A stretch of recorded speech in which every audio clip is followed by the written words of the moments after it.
Klausyk. Ačiū. So, Pope Francis. He's been Pope, believe it or not. He's in his 8th year of his papacy. And the question that some people may ask is, anything changing? Is this the same Pope who was elected by the Cardinals and came out and surprised the world when he asked the people to pray for him? Is this the same Pope, the same person who came in as into the Vatican and promising all of these changes that are going to happen? Is this the same Pope? After all, he's going to be 85 years old in December. He does have some health issues. When he was elected, a big deal was made of the fact that as a child he was ill and lost half of a lung. It's obvious as he walks around that he struggles with sciatica, and a very serious case of it. Sometimes he needs help up steps. Sometimes he goes down on his knees and needs help getting up. And most recently, he was not able to attend our general chapter, which he had planned to visit us for, because he ended up in the hospital for emergency surgery. Some had said it's diverticulitis, others said it was something plugged up in his intestine, and apparently they removed part of his intestine. But he's back to work, and he's back to meeting audiences, but how healthy is he? And what's happening? So I was asked to speak on this title, Steering the Ship of St. Peter. Here's an update on Pope Francis. Let me begin by saying, I am not here as an apologetic of Pope Francis, nor am I here to be a critic of Pope Francis. I hope to present you some reflection. You know, there's when he was saying that what I see or what I hear in Rome, but the immediate image that came to me was the 3 monkeys, you know, hear no evil, see no evil, speak no evil, have no fun. So in Rome, if you really want to have fun, you have to keep your ears open and your eyes open to what's going on. But here is a reflection that I hope will give us some insight into not only what's happening with the Pope, but how is what's happening to the Pope is reflected in the church and how it challenges us. So we put it all together. So we begin with this image of the ship of St. Peter. Now, where does that image come from? It all comes from the fact that Peter was a fisherman. And Peter was told to be the rock. You're the rock on which I will build my church. And the image of the church as the ship comes out of that first century image. So just as easy as it would be to speak about the ship of St. Peter, if you think about who St. Peter was, I thought, well, it would have been interesting to speak about Peter as the rock. And then we could talk about the sometimes stubbornness of the Pope. Or we could talk about throwing rocks at the Pope, or the Pope throwing rocks at us. But we chose the image of the ship of St. Peter, and of course then we'd like to look at some scripture.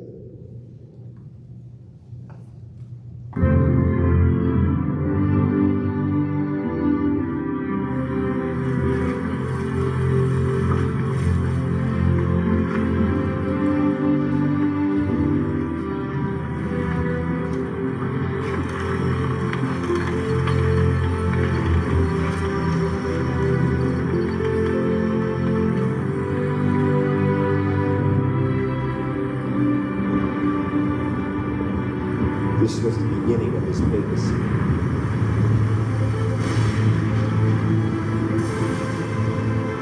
And then something happens.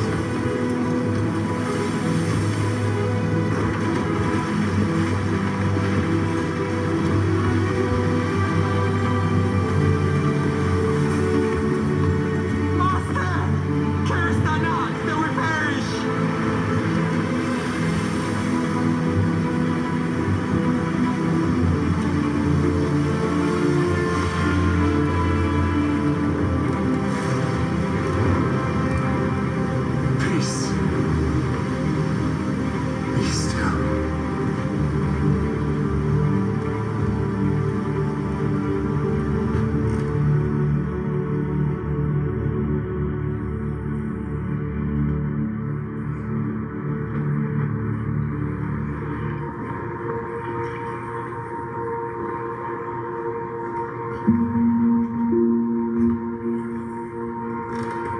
Why are ye so fearful? How is it that ye have no faith?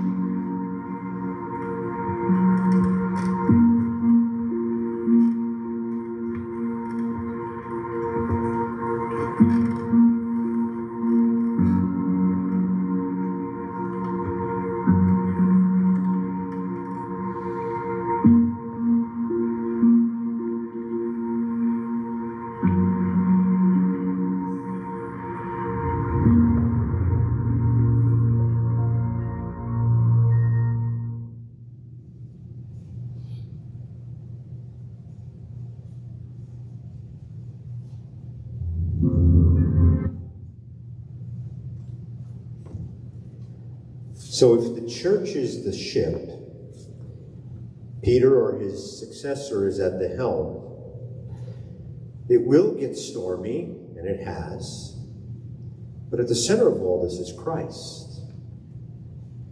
So no matter how we think the church is, or how the Pope is, I think it's important for us to remember that Christ is on that ship during the calm seas and during the stormy weather. Sometimes it may feel that he's asleep, but that might be because he trusts that those on the boat, us, can handle what's happening. Let's not lose faith, no matter who the Pope is or where the church is. I'm reminded of something I learned in the Boy Scouts, a saying, "Red sky at night, sailors delight. Red sky at morning, sailors take warning." The thing that I am sure about is that the sky is red. I haven't figured out if it is night or if it is day. But the sky is red. So when we think of Pope Francis and the images of Pope Francis, these are the images we usually see. It's in a crowd and he's usually smiling. The thing that I am amazed at is when you see him at liturgy, celebrating Mass, or listening to someone else, what do you see? Usually, like he's very uninterested. Watch next time when they zoom in. I've been at many Masses, and he's almost like in a daze. And then he goes out to the people. I've watched him in the audience in the middle of July, a couple of years ago now, because there haven't been audiences until I think they started again last week. But on a Wednesday audience, in the heat of July, I'm sweating and dying, and he's sitting there. Well, he has a little canopy, and it looks like he's totally uninterested. And then it comes time for him to visit the people. And this has not changed. He's a totally different person. He's alive, he's engaging, he's cheerful. I think he has something under those white robes that must be like air conditioning, because I don't know how he's doing it. At his age, with his illnesses and his sciatica, don't seem to bother him, because he gets energy from those around him. There's something that happens. And we're used to seeing these crowds. This is in St. Peter's. This is when he went in 2017 to Portugal, to the Shrine of Fatima. Thousands and thousands of people come out. Some of you may remember when he went to Lithuania. People on the streets waving to the Pope. He is a rock star. He is the center of people's attention. Then he goes to Chile. There's something different here. Take a look.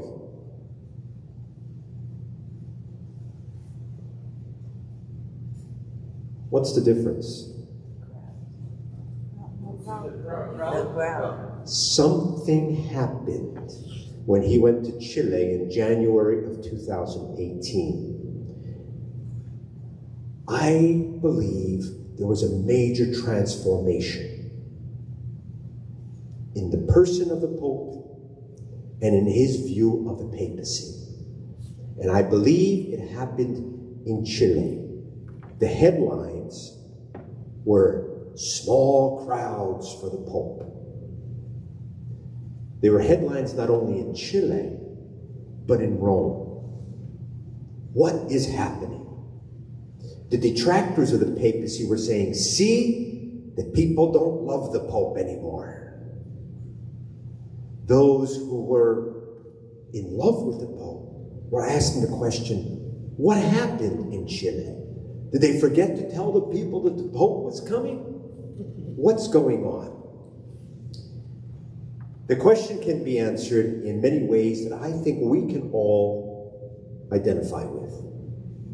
Why the small crowds in Chile? First, there was a changing church landscape in Chile that I believe we can all identify with. In Chile, in 1995, 74% of the population was Catholic. 20 years later, it was down to 45%. Today, it is thought to be below 30% are Catholic. The church landscape is changing. 7% in 1995 in Chile claimed there was no reason for religion. They had no religion. 20 years later, that amount was up to 35% of the people in Chile said, I have no religion. Today, it is thought to be over 50% will claim they have no religion. So the landscape is changing. Another big thing in Chile, as in many parts of the world, was the scandal of the sex abuse by clergy. This has harmed the church. It has changed the people's impression of the church. In Chile, they had some major issues with clergy sexual abuse. The Pope landed in Chile, and the first thing he did was he apologized for the church's problems with sex abuse. He apologized for the church. But he never met with the victims. That we'll come back to. But remember that he apologized for the church's role. So this obviously affected what people are thinking. Another not so small effect or issue was the shifting theological priorities between the popes. So we have going in one direction, John Paul II and Benedict XVI. They were, or today are categorized as more conservative or a more traditional agenda. They focused largely on a sexual agenda and sexual teachings of the church and had a very conservative approach to it. They were very in tune with the institutional church and the role of the church as institution amongst the people. They both believed in the importance of the clarity of teaching. Pope Francis comes along. First of all, he's not a European. He's a South American. He brings a different way of thinking and a different way of administration. The focus for him is poverty. Not only material poverty, but poverty of the soul, poverty of the person. He's not so much interested in the institution. He's interested in the people. He comes with his agenda that some people have said was communistic or socialistic, but it certainly is anti-capitalism because of his experience. He's not about the structures. His teaching oftentimes is one which creates ambiguity as opposed to clarity. He raises questions, and some of his handlers don't like the fact that he sometimes speaks without speaking to them. So he says things that people say, this is what the Pope is saying. You know, the famous, who am I to judge? When he was asked on an airplane by a journalist about homosexuality. Well, who am I to judge? Well, that created a lot of ambiguity. And the people who want clear answers were having a hard time with this Pope. They're wondering, well, who is this guy? He's also accused of having words with little action. And a lot of this, I think, was when he came into the Vatican, he came with a very clear agenda of reform, particularly the beginning financial reform, focusing on the Vatican Bank. A reform that had been promised for some 30 years already, and he said he's going to do it. So he brought in some people, a cardinal from Australia with his own problems. But the structure of the Vatican, the internal workings of the Vatican fought him from day one. And so a lot of the people that he brought within 5 years were gone for one reason or another. Some of them pushed out, I believe. Some of them just kind of drifted out. So his reforms seemed very energetic at first, and then he backed off. And from what I'm seeing is this: he's realized that the big ship is going to be hard to change quickly. And so what you need to change are the people who are controlling the sails. And what he's doing is changing the College of Cardinals, those who will elect the next Pope, in hopes that there will be enough change in that group of cardinals that when it comes time to elect his successor, the reforms that he's beginning will continue. So that's a different strategy. As opposed to coming in and doing it all himself, it's a strategic plan, it seems. And you see by the cardinals that he's appointing. For example, some places like Philadelphia have always had a cardinal. They don't have a cardinal now. But other places like Newark never had a cardinal, and they have a cardinal. The same thing you see throughout the world in places that never had cardinals, places especially amongst the poor, all of a sudden have a cardinal. So it's the structure and the persons that are being brought into that he is trying to shape what the next papacy is going to look like. It's a very interesting approach. But I think we see these shifting theological and structural priorities, and that's going to affect what happened then in Chile. Connected to this is actually something that is in Chile itself, or was happening in Chile, is the local church hierarchy was probably more aligned at the time with a Benedict or a John Paul structural institutional church, and following the strict teachings, particularly in areas of abortion, areas of gender identity, civil unions, marriage equality. These are all topics that we hear floating around in our own world. And so the people are looking and saying, well, abortions are we're okay with abortion. But the hierarchy, the local hierarchy is saying, well, we're not. And the local people are saying, gender identity is a clear issue for us, and we need to let people be more fluid in their identification. And the local church hierarchy in Chile is saying, oh, no, you're not. And they're citing Genesis and everything. Also about marriage equality and civil unions, where even if the Pope supports civil unions, but doesn't support sacramental marriage amongst gay people of same sex, the local clergy was not supporting civil unions, which were being allowed in Chile, nor were they supporting marriage equality. So the people are looking in one direction, and the church hierarchy is looking at another direction. And I think that affects what's happening when the leader of the church arrives. It's like, we're not that interested. All of these things are happening. That's in Chile. At the same time, here in the United States, we see a change in those who find the Pope a favorable religious leader. Of all Americans, when he was first elected, 72% looked favorably upon the Pope when he was elected in 2013. Of Catholics, 91% looked favorably upon the Pope.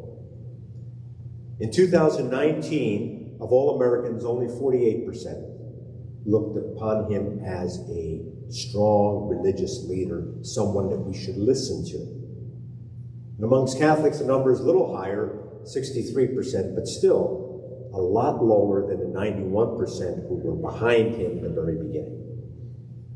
So all of this is working against the Pope's arrival. But that doesn't do it yet. Something happens. Something happens in Chile. And it happens when he's leaving at the airport on his way to Peru. The crowds are small, and there's what I call a trigger event.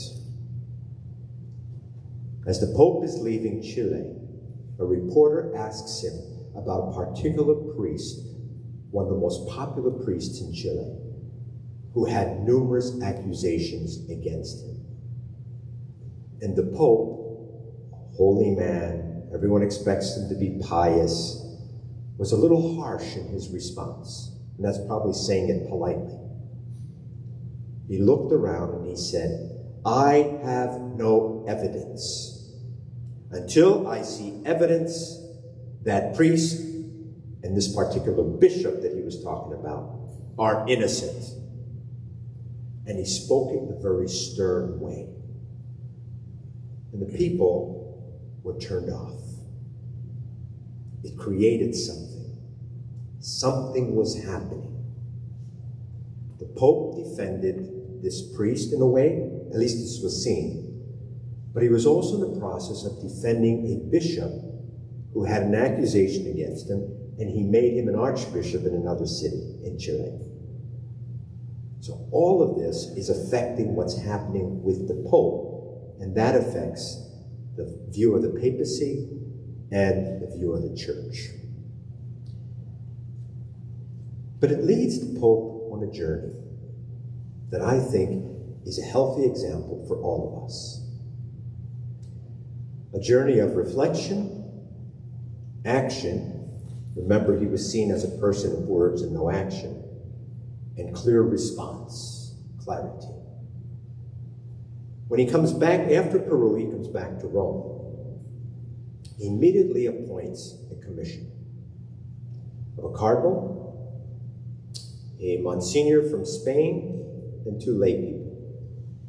And he charges them, this is January 2018, the end of January, beginning of February. He charges them to research all the data on clergy sex abuse in Chile. He said, "I want the information." He receives the information and studies it. Then he comes out and he said, "I have made a grave mistake." Then comes action. The action was the commission. Then comes the response. He calls the Chilean bishops and says, "I want all 34 of you to meet me in Rome." All 34 of you. They thought, well, this is and he said, this is going to be the issue, this problem that you have. They thought they were coming to tell their side of the story, their narrative, why they have acted as they have or not acted as they have. They met themselves and prepared themselves for a meeting with the Holy Father. And so comes June 2018. Imagine, in Rome, the incident happens the end of January. There's been reflection, a commission, study of the report, and action taken with a response. In less than 6 months. That in itself is a miracle. If you know anything about Rome, things just do not happen that fast in Rome. So here come the Chilean bishops, all 34 of them. Some of them were already retired, but they're all coming to Rome, all dressed nice. They didn't realize that before they arrived, the Pope also called one of the victims who had accused this priest. The victim by then was living in Boston. And he gets a call and says, "This is the Vatican calling. The Pope would like to see you in Rome on this date." And so he gathers up 2 other victims, and 3 of them come to Rome. They meet the day before the Pope meets with the Chilean bishops. They meet with the Pope, which is a sign in itself. The Pope sits down with this one man, this first man that he called, and he says to him, "When I came to Chile, I apologized for the sin of the church. Today, I sit before you and apologize for the grave sin that I committed against you." All of a sudden, it became personal. All of a sudden, it wasn't, "I'm apologizing for the church. I'm apologizing because I heard a story, judged, and acted on it without knowing the truth." And he personalized it. A tremendous shift. I say shift only on this case, but I think this is part of the mentality of the Pope. I think he's open to hear the Spirit working in his life. And he's not hung up on that he always has to be right. I think he is one man who understands that not everything the Pope says is infallible, which it isn't. Because the Pope could say, "Gee, I don't like this pizza," and that restaurant would be closed forever because he's infallible, right? Nobody should like that pizza. But that's not the way this Pope thinks. I don't know if I shared this story 2 years ago, but I personally had an experience of this on my first meeting with the Pope. We went there with a group there were 5 of us, of religious men superiors from the United States. We were part of the Conference of Major Superiors of Men. We were the officers. And we got to meet with the Pope to speak about the male religious life issues of the United States. So we go in there, and it was soon after the Pope had one of his anti-capitalism talks about money, particularly of wealth in the United States. If you remember, so this happened probably 2013, 14, and a large donor of Notre Dame pulled out. And his comment was, "If the Pope doesn't need my money, then I'll put it somewhere else." And so they didn't put up, and it was actually supposed to be a dorm that he was funding. And they had to find money somewhere else. The Pope came in after lunch, and he kind of sat in his chair, and we sat around him. There are 6 of us all together, 5 and myself, and then the Pope's translator. And the Pope kind of laughed. He said, "Oh, I think I got some people upset in the United States." And so we're all sitting there very pious, "Yes, Holy Father." And I decided I was going to say something. The other guys are looking at me saying, "John, quiet. Don't say anything. You know, there's Swiss guards outside that door, you know." And I said, "Holy Father," I said, "the challenge we have in the United States is, yes, we have great wealth. We have some Catholics with great wealth. And I said, the challenge is to bring them and their treasure, their wealth, into the mission of the church. So what you said, I think, made that challenge even harder for us." The Pope was sitting in his chair, and he fixes himself in his chair, and he looks at me. This is through a translator, and he says, "John, so I have been personally addressed by the Pope. I just want you to know." That has to count for something, right? At the pearly gates, when they say, "Jesus may not know me, but the Pope does." He said, "John." And the other guys are thinking, we talked about this after at dinner, he said they were thinking, "He's going to get it now." Because, you know, the Pope has a way, that one picture with the stern finger. And the translator goes, John, the same way the Pope said with his hands. He says, where I come from, wealth is always connected with corruption. In Buenos Aires, there was no exception. Maybe I have to be open to the other experiences. Here's a man who's willing to listen. And I find that's what happened in Chile, or after Chile. He's a man who wants to listen. He's not going to wait to hear those who line up behind him and whisper into his ear, this is what you should say and what you should do, his handlers. But he thinks for himself, and he listens. What he hears sometimes may upset us, but I think he listens. So he met with the victim, and then the other two victims, they had three of them met, the three victims met with him together, but he met first with the one. He immediately removes that priest, and he tells the victim, that priest that was accused was immediately removed from ministry. That priest actually just died last month, or the ex-priest, because he was defrocked. He goes into the Chilean bishops, and they're all anxious to meet the Pope and tell their story. And he reads a short message in which he basically says, today I will accept all of your resignations. I actually didn't say I will accept. He said, I will take all of your resignations. And then I will decide which ones I will accept. They were shocked. But he was taking action. And that says something. He had realized that the church has been slow. And if he wants to talk about reform, he's got to show action. And this is an issue that is damaging the church around the world. Interesting, 25 years ago they said this was an American issue. Because of capitalism, because of independence and individuality and everything like that. I'm sorry, it's not. It's an issue around the world. I can tell you for the friars, it's an issue around the world. And we need leadership like this to take action. To date, I think he has accepted at least 8, maybe 9 of those bishops' resignations. But it's action. This was a sign of change.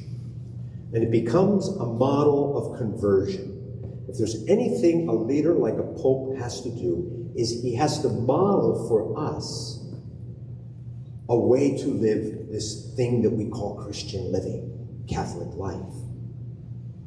And conversion is a difficult journey, but he really gives us a way to do this. Begins by saying, you need clarity and truth. These are essential. You need to have the information. And he really works hard at hearing all the voices. This is not what the church is used to. The church is used to listening to the voices of the ordained. Because just in case you don't know, when they put the oil on your hands and the oil on your head, you know it all, and you can do it all. You could be the preacher and the plumber, you could be the cook and the accountant, you could be the administrator and the banker. You can do it all. That's what priests thought. And the church allowed the priests to do it all. Now in the United States, after the Vatican II, there has been more movement to recognizing lay leadership in the church. That's not the case around the world. It's a lot slower in a lot of places. But I think that's what's happening here with this clarity and truth that are essential. The Pope also showed us that there comes a time when institutional responsibility and apology is not enough. That we have to realize our own place, our own part in a bad story.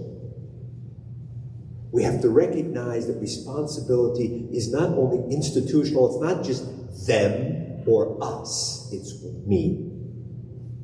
And when we realize that, then we have to have the guts, the stamina, to apologize. Necessary for this conversion to happen. He also is working on reducing ambiguity about human rights.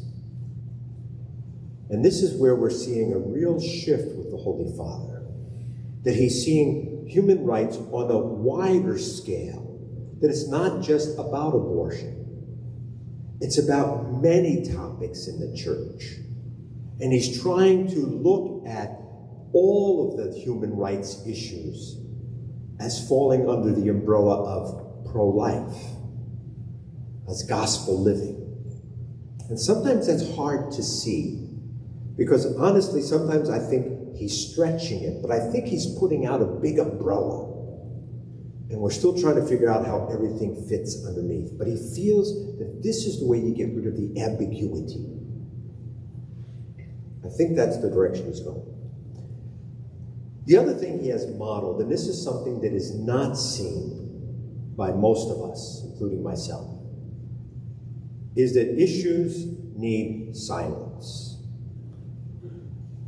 You need to listen, not only to others, but to the Spirit, to God talking to you. If you think about all the pictures you've ever seen about the Pope, he's always active with people doing something. How many times have you seen a picture of the Pope quiet in prayer or walking in the garden? We don't see it, but it happens. There's people that I live with that work, they're confessors at the St. Peter's, and they'll say, we saw the Pope walking alone in the garden with his rosary today. We don't see those pictures. So the Holy Father finds time in his busy life for silence, to listen. And I think that helps him to discern where is he in the ship that he's on. What is his role? Is he faithful? Does he realize that Christ is on the boat with him? Might be sleeping, but he's on the boat. I think you need that silence. The other important lesson, and this is also from a personal experience that I may have shared last time, 2 years ago, but I see it oftentimes come up when he's talking about conversion or the issues in the church, is to avoid labels. My own personal experience with that, which I think concretizes this, is when we first sat down with the Holy Father at his first visit. One of our questions was, so the people are saying, we are hearing, that they're calling you a conservative, traditionalist, they're calling you a socialist, and some people are calling you a communist. How would you label yourself? And he immediately said, I don't use labels. Because when you label people, you stop dialogue. And I believe that's the core of conversion. If we enter a situation and we've already labeled people, good, bad, Catholic, non-Catholic, right-wing, left-wing, center, Republican, Democrat, black, white, these are all labels. As soon as we begin to label, what is there to dialogue about? And don't we see that happening in our own culture? So I think the Holy Father, in all of this, has been modeling a path to conversion. What it highlights for me is that the Holy Father is shifting a paradigm, a way to look at the church and the church's place, the Catholic Church's place in the world. And I think this is behind all of this. This is what I'm seeing. One of the prominent paradigms that we have as Christians and as Catholics is heaven or hell. Where are you going? As if though it's a place. Heaven is like Kennebunk, hell is like Detroit, say. I don't know. And figure out what that means. We create this duality that there's these places to be. And that's a paradigm we grow up with. We want to end up in heaven and not in hell. But I was sharing with some people the other day, I forget, some evening or something, that I was one time preaching about heaven and hell. And I said, I don't know what everybody's fear of hell is. I'm not afraid of hell. I like warm climates, and most of my friends will be there. I have something to look forward to. We have this paradigm that creates this duality. And I think Francis is trying to address that so that we don't live in these images that we learned when we were 6 years old or 8 years old preparing for First Communion or 14 years old preparing for confirmation. I think he's trying to get us to think further, to think more, to think differently. From that duality, we end up with this, there's a spiritual world and a material world. And it really comes from the Greeks, it's not Catholic. That there's a spiritual world and a material world. And certain things belong in each world. The spiritual world is about God, the angels, and demons, the soul, real beauty, real perfection. That's all in the spiritual world. And I go up because we're used to heaven being there and hell being there. But then there's the material world. The material world is about animals and trees and plants and rocks and things. Man and woman, humanity is kind of that strange creature because we are put into the material world, but then through the cross of Jesus Christ, we are being brought to the spiritual world. The gates of heaven become open for us, a possibility. So we're kind of bridging those two. I think the new paradigm is not spiritual material. It's actually a very Franciscan paradigm. The paradigm is creator and created. There is one creator, God. All else is created. So the angels and the demons are created beings. And by choice, they are angels or demons. That's free will. There's the soul, the beauty, perfection, animals, trees, plants, rocks, things.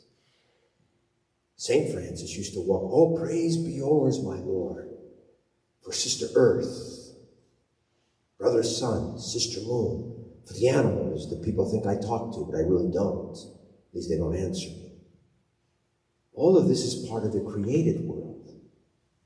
And the Creator reaches down into this world through Jesus Christ in order to bring us to holiness, which means that we become like God.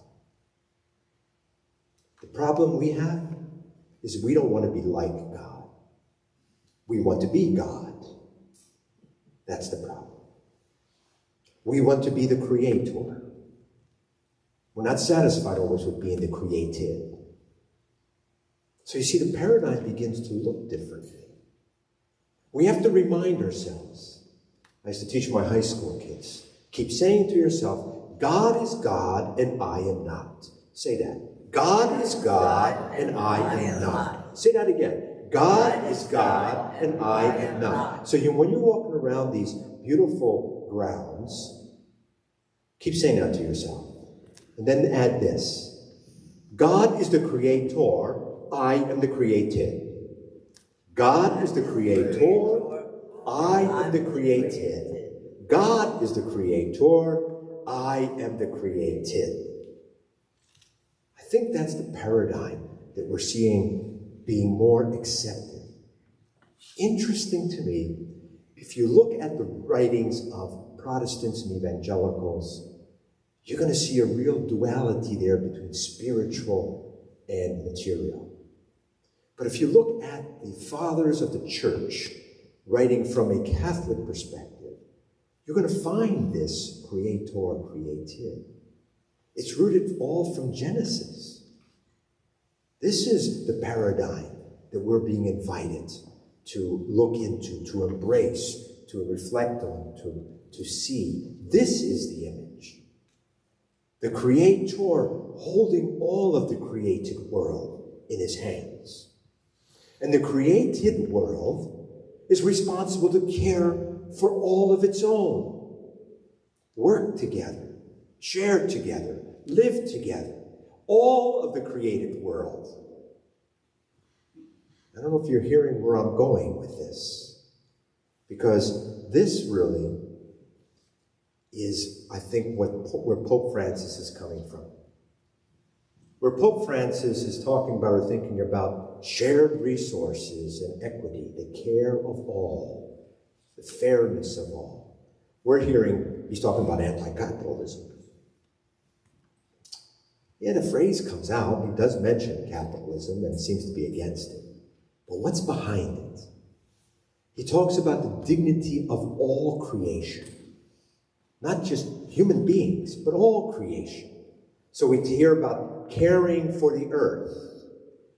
And today they call it climate change. But he talks about caring for the earth. About the dignity of all creation, to care for one another. And we all of a sudden begin to think, oh, he's talking about LGBT communities, and he's talking about gay marriage, and all this stuff. That's a piece in there, but that's not the focus. He talks about a people that are more welcoming, that we welcome each other into each other's lives. His biggest thing about the poor is, don't just write them a check. Go spend time with the poor. Welcome them into your life and allow them to welcome you into their life. And he extends that then to borders. What we hear is, he's talking about walls. We shouldn't have walls. We shouldn't have these protective batteries. We should have open borders. That's not what he's saying. There's something behind that. And it's all behind the theology of being more welcoming. That's what he's trying to portray and bring about. This is the change in paradigm that he's trying to express to us. His two latest, well, I shouldn't say latest, but the primary documents kind of revolve around this. One that came out in 2015 was Laudato Si, which really comes from the "All praise be yours, my Lord." That's St. Francis. And this is where he begins to outline some of these ideas, this new paradigm of creator, created. And then also in Fratelli Tutti, which came out in 2020. A document which is, I'll talk a little bit more about, but it's Fratelli Tutti obviously is also Franciscan, the phrase. Brothers all is the way we would interpret it, but that's not the correct interpretation. He's been accused of being a pusher of the new Green Deal and climate change and all of this. But if you read these documents, you'll see the flaw in that thinking. Because what is happening in the world that we live in, and the world that Pope Francis is very much attuned to, is people are turning away from God, from the Creator, focusing on the created world as if this is paradise that we have to create. You see what's happening all of a sudden? We're becoming gods because we believe we could create the paradise. We could save the planet from extinction. There's a flaw there. We can't. It's not for us. Because we are not the Creator. The problem with things like the new Green Deal and the climate change people, the real strong supporters, is that too often they make that message their God. They begin to worship the new Green Deal. They begin to worship the scientists of climate change. They begin to worship other gods and not the Creator. So I think Pope Francis in his writings is pushing the Creator created in hopes to wake us up to the reality that our worship, all praise be yours, my Lord is God, the Creator. My Lord is not me. My Lord is not the not government. My Lord is not money. My Lord is not human institutions. My Lord is not whatever scientist tells us to do, whatever they tell us to do. These are not my lords. And I think that's where, if we see what Francis is doing very cleverly, and I'll be honest with you, I find Pope Francis very difficult to read. I enjoyed Pope Benedict. He was straightforward, a nice German who knew what he was saying, and it was done. John Paul II, for me, he was a little too poetic and flowery. I could never really get into him. But Francis, he would sit there and I read and I would say, what is he getting at? Where is he coming from? It gets me spinning. But when you spend some time with it, you begin to understand this shift in the paradigm and his bottom line of being the paradigm of creator, created. All of a sudden you see all of this in a different light, in particular with Fratelli Tutti in 2020. The first thing when I saw that come out, Fratelli Tutti, I said, oh, this is not going to go over well in the United States. We have too many feminists, and we have too many sisters who are going to sit there and say, there he goes with masculine words, Fratelli Tutti. That was my thought. And do you know, within a week, the Pope responded to that. And I didn't even call him on it. But he responded and he says, I'm not changing the title. He says, because you need to understand your Latin. The word here, fratelli, is used in terms of communal, that we are one community, we are a fraternity, all fraternity. My vice-econo, my assistant, says the problem with us, and he's talking about friars, is that we focus too much on fratelli and not tutti. We need to focus more on tutti, that we all are the fraternity. Otherwise, we look at our identified labels as our fraternity. So the Pope is saying, no, we're all a fraternity. We're all in this thing called creation together. God has created all of this to be together. And we have to care for all of creation, not only our brothers and our sisters, but all the world that God has created for us. I'm going to briefly go through, these are the 8 chapters in Fratelli Tutti. He begins by naming some of the darkness that he's experiencing, what he sees. He sees this as breaking down this creator-created paradigm that's causing damage. The tendency to dominate, the human tendency to control and to dominate is a darkness. We need to let go. We need to relax. I don't think you have to control and dominate all. He sees extremism that's become aggressive. He said, that's destroying this fraternity. It's a darkness. The inability to appreciate history. This is in the document, Fratelli Tutti. When we don't appreciate history, when we deny it, or pretend we can change it, and not realize that we have to learn from it, it becomes a darkness for us. We don't see clearly. He sees the throwaway culture. Everything is use and get rid of. And he says it begins with things like plastics and ends up with things like people. We use and throw away. He sees a darkness in technology. He says technology is a good, but it makes us anonymous. And when we become anonymous, we extinguish the possibility of responsibility. So the danger, the darkness in technology is that it'll make us anonymous. We can hide behind whatever we want to say. And I don't know how many of you still use Facebook. I quit Facebook a long time ago because people say things they don't mean. And I thought they meant it. I said, it better be not hear it. But it makes people anonymous. and then it extinguishes responsibility. The second chapter, he introduces the parable from Luke 10 of the Good Samaritan. And he talks a lot about it. But 2 points that he brings up that I find interesting. He asks, who are the thieves in our world today who are beating us up? Identify the thieves who beat you up. Know who they are.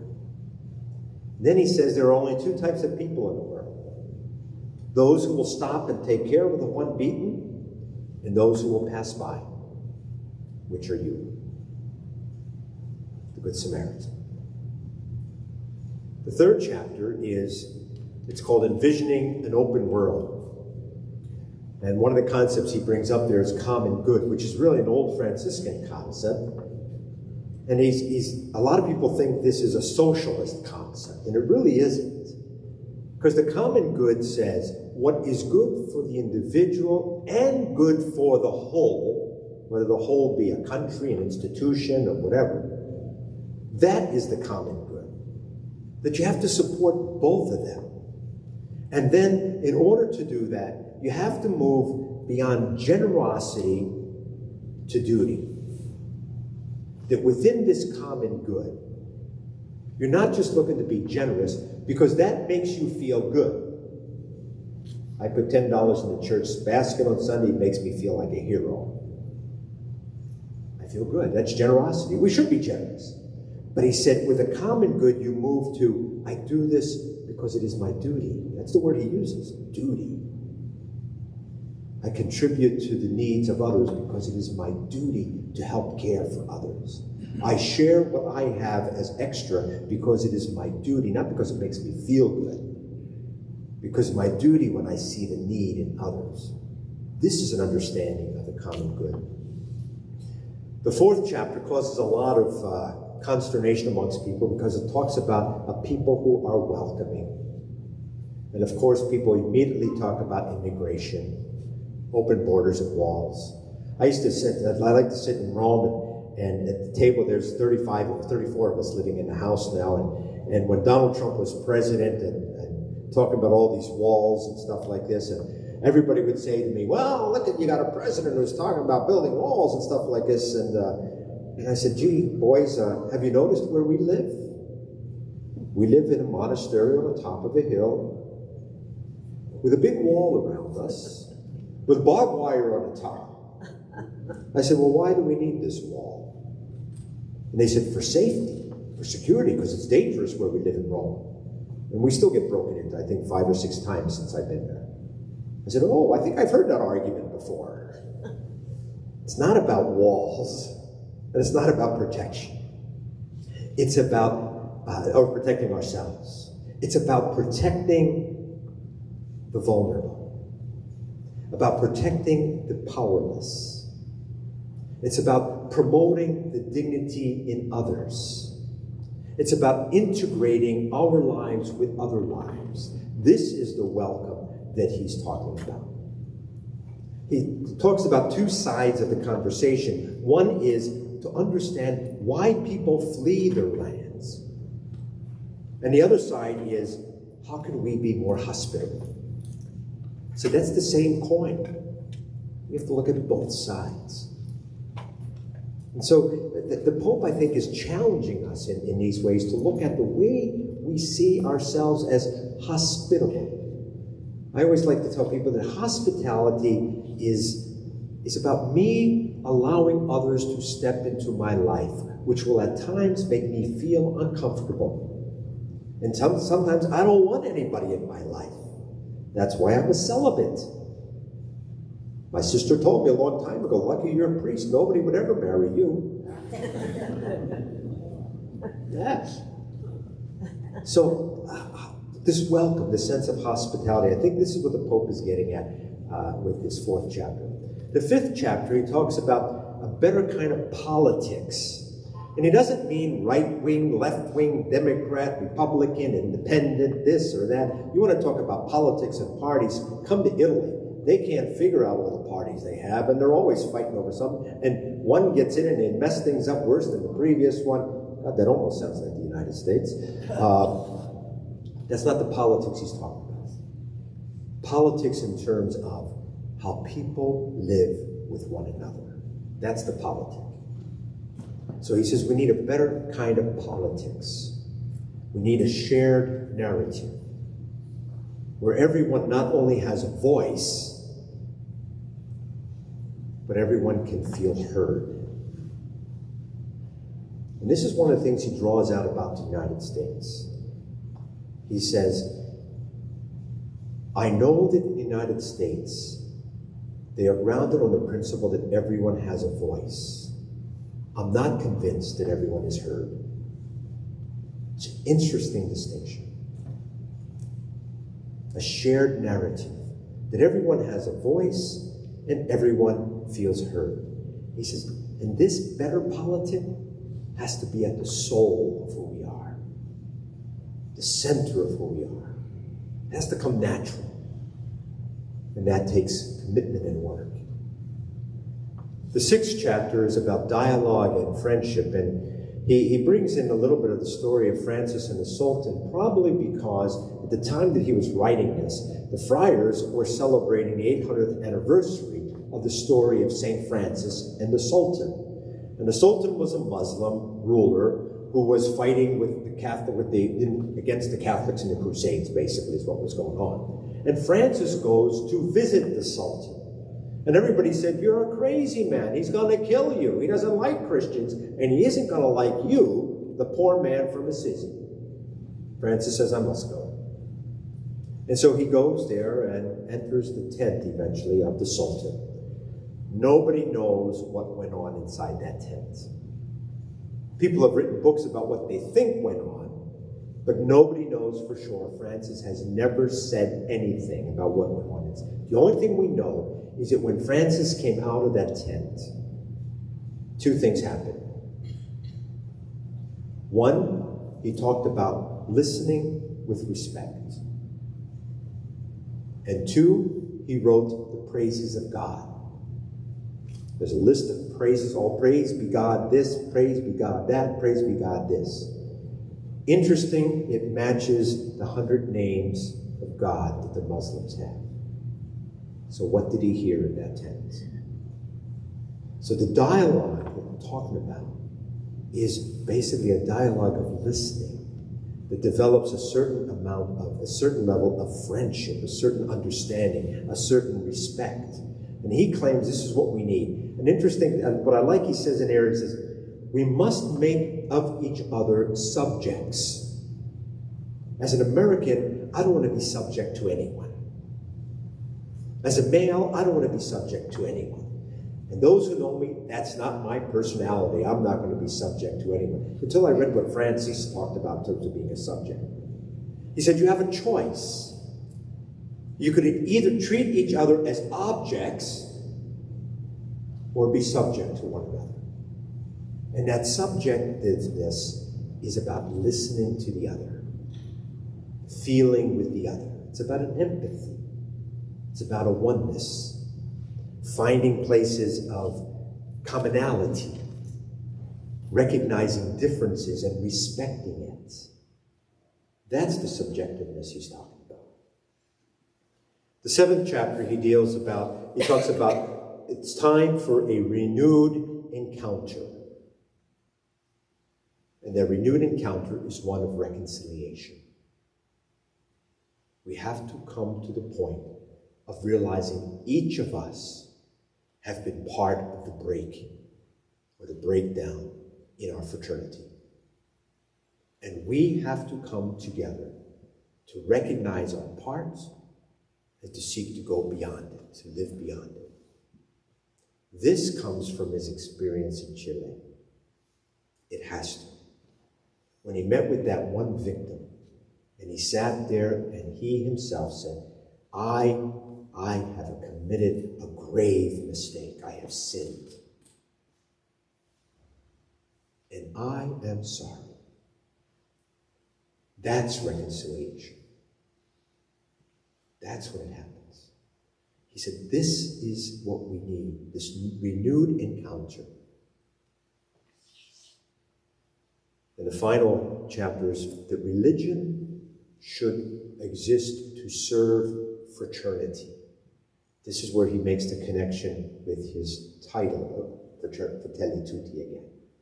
The fraternity is the common, the community, the oneness that we have. That religion should serve not the institution, but the fraternity. This is the difference between the focus or the way we see Benedict and John Paul, who are focused on the institution, and Francis is focusing on the person, the fraternity, the relationships that exist between all. So going back to that image of the ship, Peter and his successors are the helmsmen of the boat, on the ship. Francis, like Peter, is one of the helmsmen.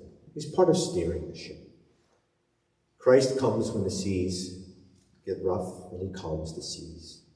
The Pope doesn't calm the seas. Christ calms the seas. I believe Francis believes that. That's why he's not too afraid about causing waves.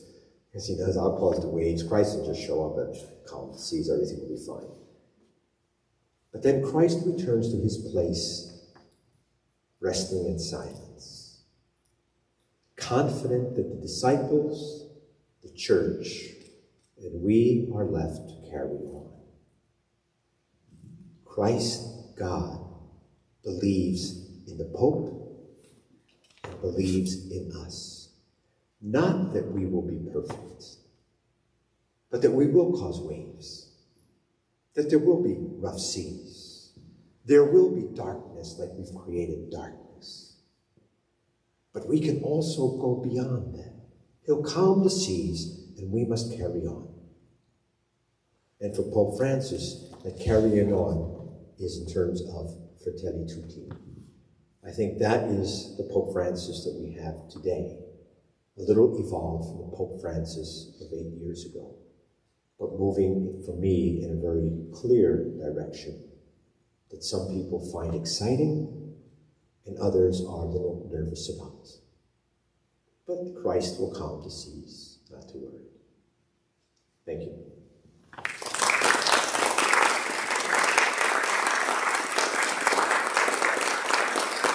So do we have 5 minutes for... We've got 5 minutes. What'd you say, 55 minutes? No. How about 6? 6. Any comments or questions, any disagreements, any... Yes? Good fences make good neighbors. Good fences make good neighbors.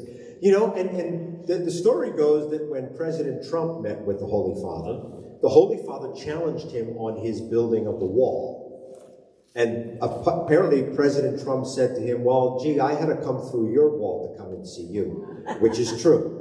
There's a wall around the whole Vatican, and I wish they would tear down that wall, because where I live, I have a 20-minute walk to go around to enter into the Vatican. If they tear down that wall, I could get to the Vatican Bank a lot quicker. But again, let's not get caught up in those human things of walls and fences. Let's understand what's behind it. What's behind. You could have a wall and still be welcoming. You know, so the whole thing of protection is real, but it's what is your attitude with that protection? You know, I think that's the key. Yes. Before I came here, I looked on internet. You can find everything on the internet. YouTube, you know, and what bothered me is all those bishops that so unhappy about that Francis' latest apostolic letter, Traditiones Custodes. That's on the Latin. Or the Latin language. You know. What's Yeah. the doing to shut them up? You know, and I'm trying to figure out where that's coming from, because there's the way I read it is this. I believe personally there is room in the church for diversity of liturgical celebration. I mean, we have Armenian Catholics, we have Silar Milibar Rite Catholics, who are Catholics obedient to the Pope, who have their own rites in which they celebrate the liturgy. So in terms of the Latin liturgy, first of all, Jesus did not speak Latin. I hope I didn't crush anybody's bubble with that. He spoke Aramaic, Hebrew, maybe he knew a little Greek, but he didn't speak Latin. So the Mass at the Last Supper was not in Latin. And even that we've translated wrong. When you go to Mass, when do you go to Mass? What time do you usually like to go to Mass? 10:30. 10:30, okay? What time do you like to go to Mass? Morning. In the morning, right? Did you notice it's called the Last Supper? It wasn't called the Last Breakfast. We've got something mixed up here. So, we have to be careful where we place the Latin Mass is part of our tradition. Okay? And I think Pope Benedict obviously embraced the Latin Mass personally. And so what he did is he gave a proclamation for the whole church on the ability to experience and to worship using the Latin form of the Mass, which I was okay with. Pope Francis, people think he wants to shut down the Latin Mass. Basically, he's following some of the teachings that came out of the Second Vatican Council, which says this decision should be made by local bishops. Pope Francis is a believer in decentralizing the church. So there's things that he believes should happen on the local level. And bishops' conferences, which is really where the power of the church should be, not in the papacy. And I think that's what Francis is trying to do with this. Unfortunately, the way people are reading it is, well, if my bishop doesn't like it, he's going to not give permission to do it. And that's probably true. And I think that's what Pope Benedict was responding to, because under Pope Benedict, more people were looking for the experience of the old Latin Mass. And there were a lot of bishops, or even like myself, I don't know Latin. I barely remember the priest facing away. When I came through seminary, or even when I came through high school, they didn't even teach Latin. I started grade school in '66, right as the council ended, and the things were changing. And so I believe the schools that I went to actively removed Latin from the school, which I think was wrong. Today, I wish I knew Latin. Not only for the church, but I think Latin gives you a good base for other languages.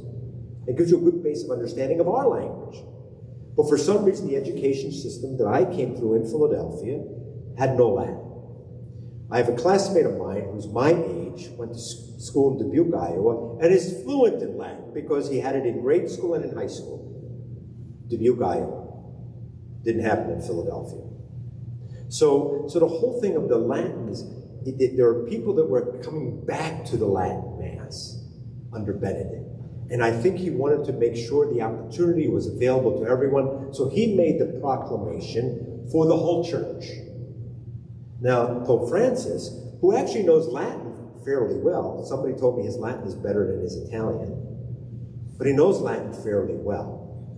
He, I think, is working on the idea that these kind of things should be handled by bishops. And that's why his basically gives the power to the bishop. So he didn't say you can't say the Latin Mass. He said these are the things that the bishops should look into.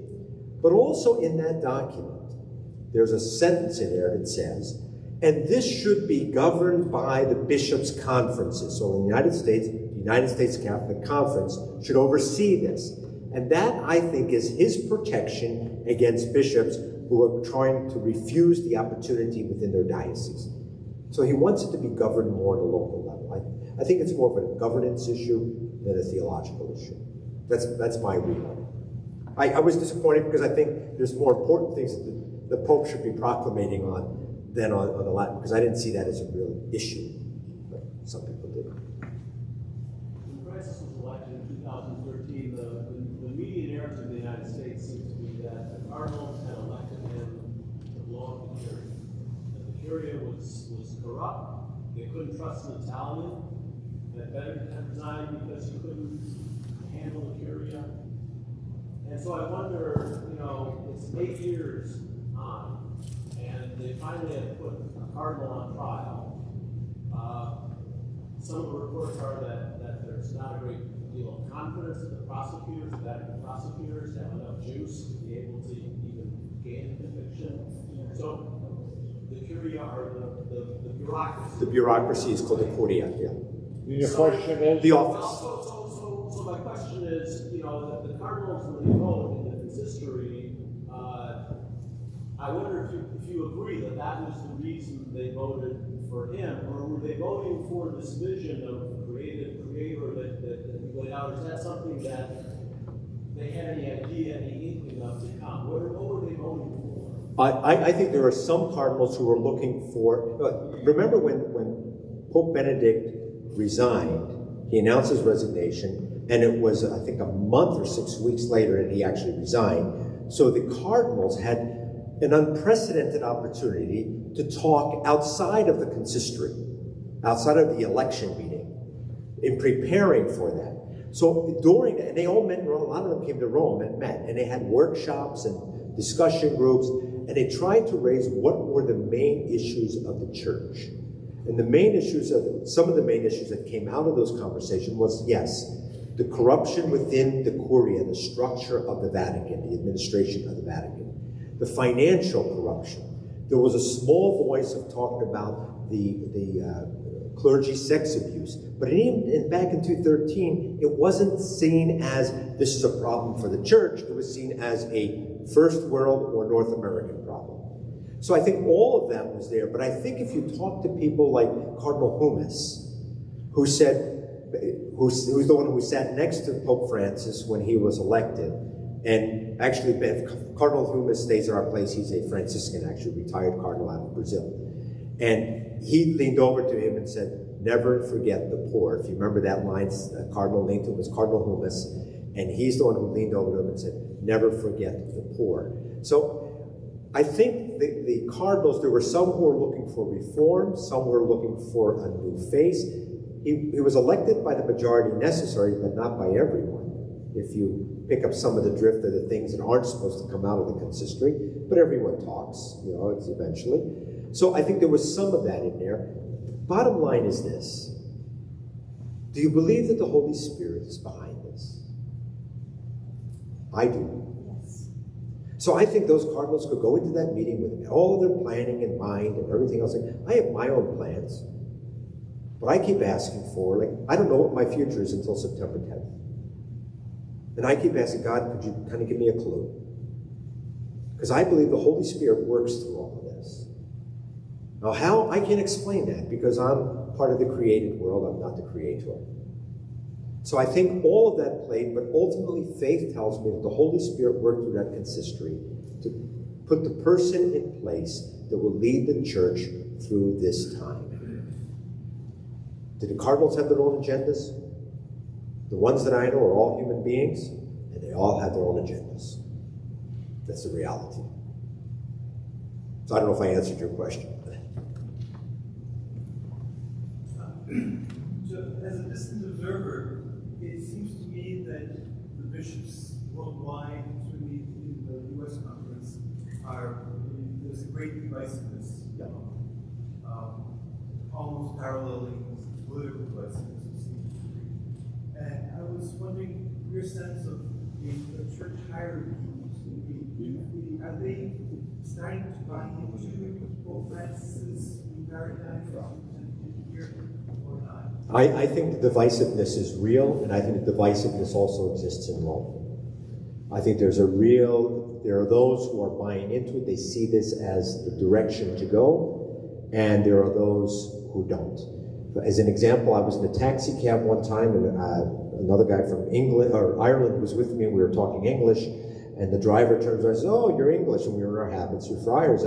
Says, "Hey, from where do you come from?" So the one guy says, "Ireland." I said, "From the United States." He says, "Hey, where you are at, do they like the Pope?"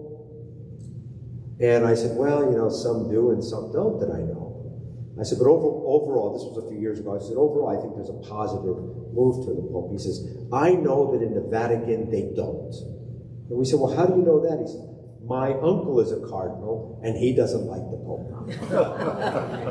So I think we have to be careful when we say who likes the Pope, who doesn't like the Pope, because here he knows one person who doesn't like the Pope, and all of a sudden he knows that the whole Curia doesn't like the Pope. Well, I don't know how true that is. I do know for a fact, and my working is more with the Vatican Bank and a little bit with the Secretary of State, which involves this Betju issue and things like that, that there are people there who are glad to see final movement on these issues. And I'll tell you what, in 6 years that I've been there, there have been great changes at the way the Vatican Bank deals with things. Much more transparency, much more openness, therefore less ability for corruption. Does it still happen? I know for a fact it has to, because we're human beings. But I think the institution is trying to right that part of the ship. I think also in terms of some of the teachings of the church coming out of the liturgy office, I think this Latin thing is a little bit problematic for a lot of people. I think we have to give it time and listen, and hopefully there'll be some more response to this. A big mistake that the Pope made, arm in arm, I believe, with the friars some of them that I live with, was when he was accused of worshiping this idol god, it's Pokemana, or whatever it was called, and it was horrendous. But when the Pope explained it to himself, it was not about a worship, it was about a dialogue that he was happening. But what was reported was that they were worshiping and praying over this guy. And that wasn't, and I talked to one of our guys, I said, how could you do this to us? And this guy happened to be from Chile, a young guy from Chile. And he said, that's what they're reporting is not what happened. And so again, the truth is not with the media, we know that. Whether they're reporting in the United States, somewhere in the world, or in Rome. It's not with the media. And so we have to just remind ourselves of that. But I do think there is some movement happening, but it's not going to be a big turning of the ship. It takes, the bigger the ship, the harder it is to turn. And I don't even sail, and I know that. Is the message, because to me this is relative, not relative, it's all new what you're presenting here at the paradigm. So I'm saying to us, so is the message that the Pope gives, is he targeting us, or is he targeting the hierarchy of the church to then filter this message down? No, I personally believe that's a very good question. Because I think personally the Pope, he's working on two fronts. There's institutional structural change, and he's working on that by the appointments of some bishops. You got to remember, the Pope doesn't pick all the bishops. There's a conference of bishops, or a congregation of bishops. A congregation in Rome means an office. So there's a congregation for religious, which means the office for religious. There's a congregation for the doctrine of the faith, which means the office for the, it's a congregation of bishops. They really select the bishops and present them to the Pope. The Pope personally picks very few bishops. But in places where he's had influence, he's trying to change that structure. In fact, he's tried to change some of the people in the congregation for bishops. He's in the midst of doing that. But where he does have more input is he makes cardinals. So which bishops are going to become cardinals? The cardinals are going to elect the next Pope. So I think on the institutional side, that's the strategy. I think on his message side, he's reaching out to the fraternity, to the masses, and trying to get them to understand, to hear, to see differently, to engage them. He really works hard on, one of my former students from when I was working in a parish, in confirmation class, is now the chief ethicist for Catholic Health Association. And she was in Rome a few years ago to be part of a presentation to a conference on pro-life issues for the Pope. And she basically told me, she said, there's more people coming in where he's listening to other voices, and there's a dialogue. He doesn't just come to tell you. Her experience in the United States, in her presentation in the U.S. Catholic Conference of Bishops, she went in for a presentation, and they told her what she should say, basically. This is what we want you to do, this is how you're going to write, this is what you're going to do. She said, that was my experience in the United States. I came to Rome, and the experience was, we're here, tell us. Give us your perspective. They wanted to listen to us. So I think the more the Pope approaches it that way, the more he's going to get a wider view. The thing is, he listens. That doesn't mean you're going to get the result you want. I think he's much more grounded than that. I don't think the teachings of the church are being formed by the masses.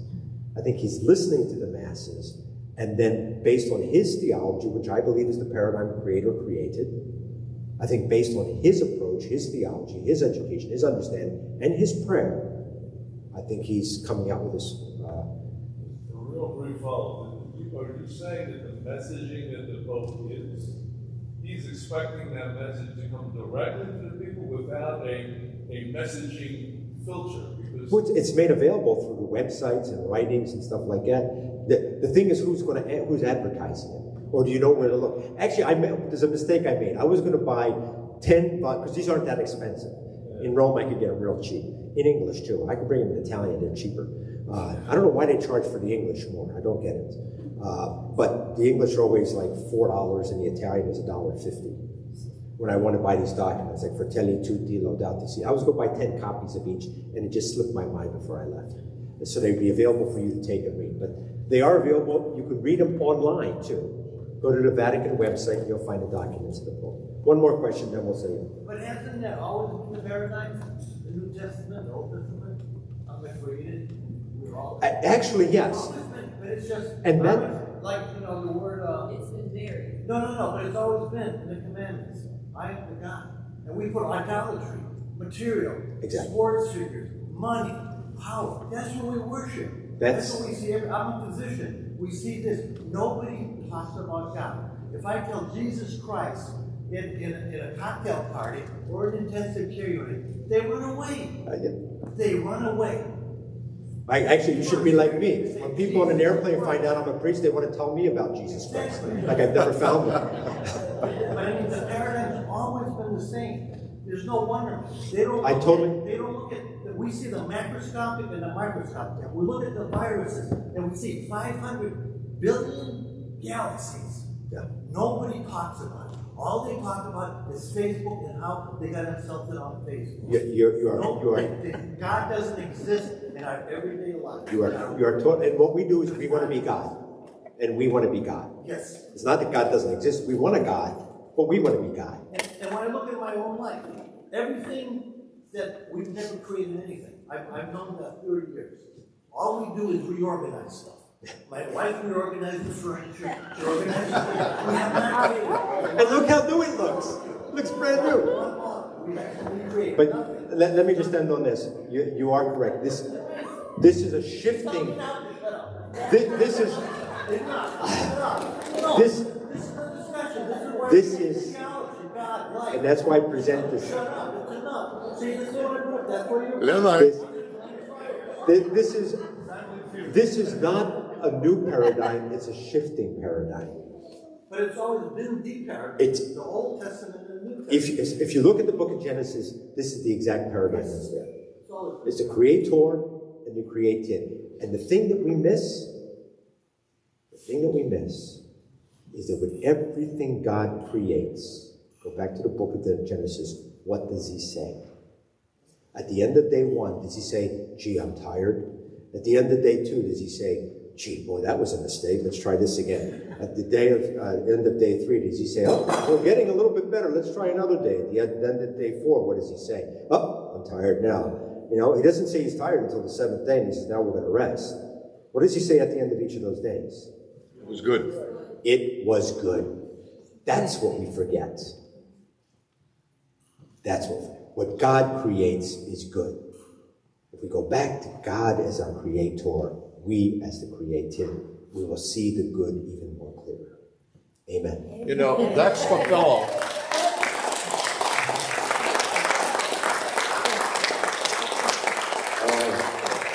Nėra laiko tinkamai padėkoti, aš tą padarysiu kitą